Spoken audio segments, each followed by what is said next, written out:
Hey everybody, MrBookieboo here, and today I thought I would give you a little behind-the-scenes peek at my custom mountain that I made for the Disney Castle. Now, as you know, I've been working on this for quite a few months now. It's getting closer and closer to completion. I've filled in pretty much this area right over here. It's pretty much done. I still have a little bit to do right around here by the portal, which is mostly going to be covered by a modular building over here eventually. But it's getting there. But what I really wanted to take the opportunity to do was to show you the inside, because it's actually pretty basic what I've done in here. And as I zoom in here, you'll actually see the support columns that I created. So these are just random bricks, whatever I had. I used some of those, what are those, like 6x2 or 6x3 tower turrets that I couldn't figure out what to do with anything else. You can see those down there as kind of like the base for a lot of these pillars.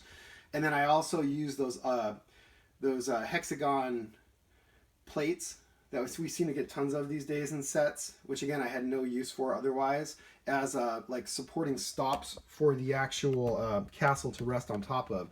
You'll notice I also added some tiles right in here. The tiles actually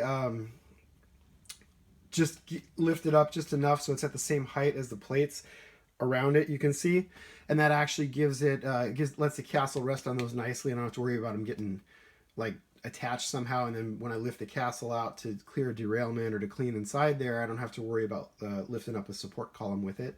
You'll also notice, if you look over here to the right, you'll see the technique that I use to support the plate base on the top. So I like using those square Technic pieces. You can see them right in there.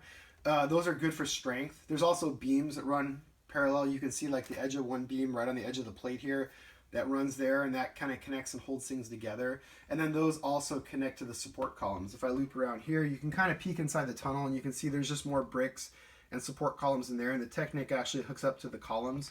You can see it much better over here as well, where it actually is connected to the support column, and that just gives it more strength, holds everything up nicely, and you can actually play on the surface without having too much trouble.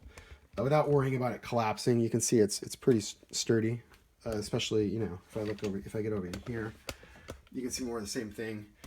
It's pretty sturdy. It's not going anywhere. So you can play on the top. You don't have to worry about it collapsing.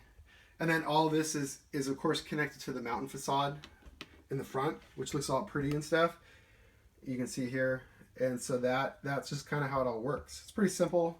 Just kind of pan around so you can see a little bit more on the inside there. And you can see the biggest issue I had was the clearance for the track. So the support columns have to be kind of where they're at, otherwise the trains won't clear, especially this guy here with its long nose. It comes in the tunnel here, and then it was hitting the beams as it came through, so I had to push those back pretty far. The same thing with the ones in the front here. You can see where these are actually attached to the base plate on the underneath, which is part of the road plate over here. So that's how it connects, and then you can see the tunnel over here. I actually put mountain pieces inside there, so it's not ugly bricks. So when you look inside, it actually looks somewhat nicer. And then of course over here you can see those spiral staircases that are going up. And I still have to fill in this area here. I'm gonna try to get a plate wedge between the tunnel portal and the other plates, just to kind of smooth that area out. Build a little bit more of a tunnel like face. See how I put the rocks on this side? I'm gonna do the same thing over here. Maybe not as pretty because you're not really going to see it that much, but just so it fills it in a little bit. So anyway, so that's it. That's how the castle sits on top of the mountain. You don't need to have like a gajillion bricks and build a full brick built mountain, although you certainly could, and I'm sure that would look amazing. And you don't have to use non-Lego if you don't want to, because I know some people do that. They'll use wooden blocks or whatever to kind of prop up the castle and then build the bricks around that. You don't have to do that. You can use any old bricks you have. If you have Duplo works really, really good. And I'm sorry that when my youngest got to be of age, where he stopped playing with Duplo, we just kind of gave it away. And now I'm kicking myself. I wish I would have kept it, because we had tons of those Duplo bricks. Those are great for building supports like that. You can substitute for, where I used 2x4 bricks, one Duplo brick will substitute for 8 2x4 bricks. So you have a huge savings in brick cost. And usually you can get the Duplo fairly cheap, like from garage sales or stuff like that as well, if you look around. So anyway, that's it. I hope you enjoyed this video, and I'll be back real soon with another video. So thanks for watching.